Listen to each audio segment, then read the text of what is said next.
matin, Dimitri Pavlenko. Toute la journée Europe 1 fête la rentrée littéraire. Depuis quand le livre se fait-il lui-même comme ça chaque mois de septembre? Soyez là à 8h40. Véronique Cardy, jeune PDG des éditions Jean-Claude Lattès, sera avec nous. Elle n'a que 42 ans quand même, pour un poste aussi élevé, c'est assez rare.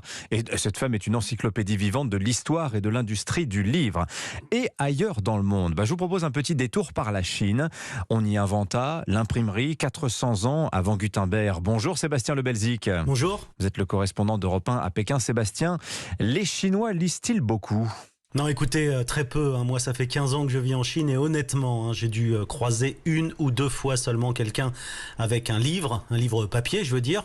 En Chine, on ne lit que sur des tablettes ou sur son téléphone portable et on ne lit que des mangas ou des romans à l'eau de rose ou parfois même de la science-fiction. C'est l'essentiel de la littérature ici en Chine. Les Chinois lisent très peu, en moyenne 4 livres et demi par an. C'est 10 fois moins qu'un Japonais. Alors, ça s'explique de plusieurs manières. D'abord, la littérature, le roman classique a quasiment disparu des librairies au profit de biographies autorisées du président chinois ou de livres de pure propagande. On les retrouve, ces livres, dès l'entrée des librairies, sur des présentoirs, toujours bien en vue. Et ça va même beaucoup plus loin. Écoutez, Peng Yujun, il est professeur de littérature chinoise à Pékin. En Chine, il n'existe pas de la rentrée littéraire qui existe chaque année en France. Et en revanche, il existe une sorte de liste conseillée par les autorités publiques, des livres conseillés aux jeunes de lire. Il s'agit souvent des livres dits d'une énergie positive, éducative, dans le but d'éduquer le jeune public. Alors bien sûr, personne, sauf à l'école, ne s'impose cette liste de lecture, d'autant qu'elle ne comporte aucun des grands écrivains chinois comme Mo Yan, prix Nobel de littérature en 2012.